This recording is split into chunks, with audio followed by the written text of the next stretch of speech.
Dear viewer, কেমন আছেন আপনারা? আজকে অত্যন্ত একটা গুরুত্বপূর্ণ ক্লাস নিয়ে এসেছি। আজকে আপনাদেরকে জানাবো ইংরেজি বাক্যের মধ্যে থেকে কিভাবে আমরা সাবজেক্ট, ভার্ব, অবজেক্ট এবং এক্সটেনশন খুঁজে বের করব, বা ইংরেজি বাক্যের কোথায় সাবজেক্ট, ভার্ব, অবজেক্ট এবং এক্সটেনশন থাকে। এর আগে আমরা জেনে নিই সাবজেক্ট, ভার্ব, অবজেক্ট এবং এক্সটেনশনের অর্থ। চলুন শুরু করা যাক তাহলে।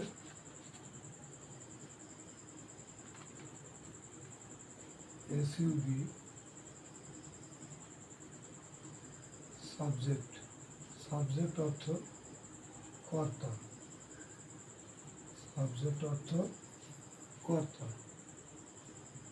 অবজেক্ট,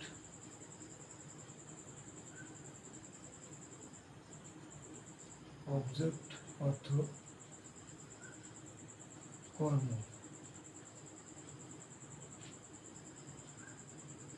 ভার্ব, ভার্ব অর্থ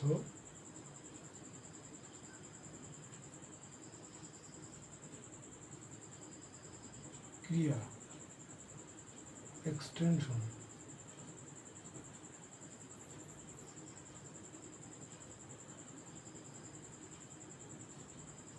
এক্সটেনশন অর্থ বিস্তৃতি।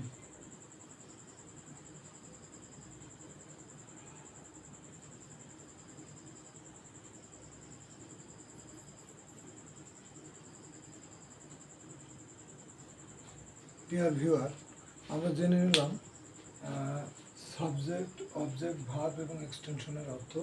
সাবজেক্ট অর্থ কর্তা, অবজেক্ট অর্থ কর্ম, ভার্ব অর্থ ক্রিয়া, এক্সটেনশন অর্থ বিস্তৃতি।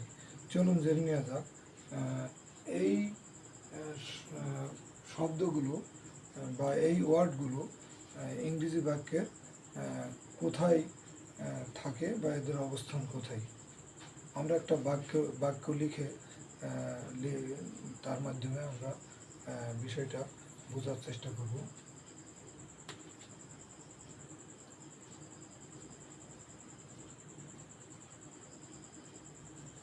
Everyday, everyday I read the book carefully.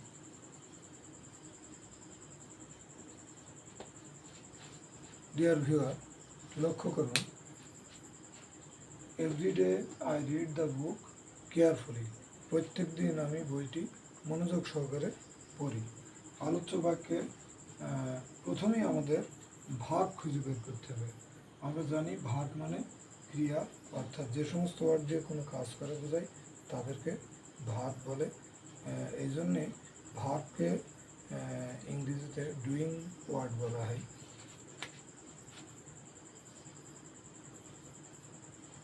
Verb, ভার্বের আগে যে ওয়ার্ডটা থাকে, ভার্বের আগে যে ওয়ার্ডটা থাকে বা যে ওয়ার্ডের অবস্থান, সেটা মূলত হচ্ছে সাবজেক্ট। আর ভার্বের পরে যে ওয়ার্ডটা থাকে সেটা মূলত অবজেক্ট। সাবজেক্ট, ভার্ব, অবজেক্ট ছাড়া বাক্যের প্রথমে যে ওয়ার্ডটা থাকে সেটা এক্সটেনশন, আবার বাক্যের শেষে যেটা থাকে সেটাও এক্সটেনশন। ডিয়ার ভিউয়ার, আমি আরও একবার বলি, আমরা জানি generally a sentence contains subject, verb and object except subject, verb and object. What we find at the last position of a sentence and what we find at the first position of a sentence is called extension. তাহলে সাধারণত একটা বাক্য ধারণ করে subject, verb এবং object. Subject, verb, object ছাড়া ওই বাক্যে প্রথমে যে ওয়ার্ডটা থাকে সেটা এক্সটেনশন বা বিস্তৃতি, এবং ওই বাক্যের শেষে যে ওয়ার্ডটি থাকে সেটাও এক্সটেনশন বা বিস্তৃতি। অর্থাৎ একটা বাক্যের প্রথমে বা শেষে বিস্তৃতির অবস্থান হতে পারে। অর্থাৎ এক্সটেনশন একটা বাক্যের প্রথমে বা শেষে যে কোনো জায়গায় বসতে পারে, শুধুমাত্র প্রথমেও বসতে পারে, আবার শুধুমাত্র শেষেও বসতে পারে, কিংবা প্রথমে শেষে দু জায়গায় বসতে পারে। আর সর্বপ্রথম আমাদের যে কাজটি করতে হবে সেটা হচ্ছে ভার্ব খুঁজে বের করতে হবে। ভার্ব খুঁজে বের করার নিয়ম হচ্ছে যেটা দিয়ে ওই বাক্যের ভিতরে যেটা দিয়ে কাজ করা বোঝাবে, সেই কাজ করা বোঝানো ওয়ার্ডটাই হবে ভার্ব। ভার্বের আগে যেটা থাকবে সেটা হবে সাবজেক্ট বা কর্তা, ভার্বের পরে যেটা থাকবে সেটা হবে অবজেক্ট বা কর্ম। ডিয়ার ভিউয়ার, আশা করি একটা ইংরেজি বাক্যের মধ্যে থেকে কিভাবে সাবজেক্ট ভার্ব অবজেক্ট খুঁজে বের করা যায়, বা এক্সটেনশনই বা কীভাবে খুঁজে বের করা যায় এ সম্পর্কে নিশ্চয়ই আমরা শিখে নিয়েছি।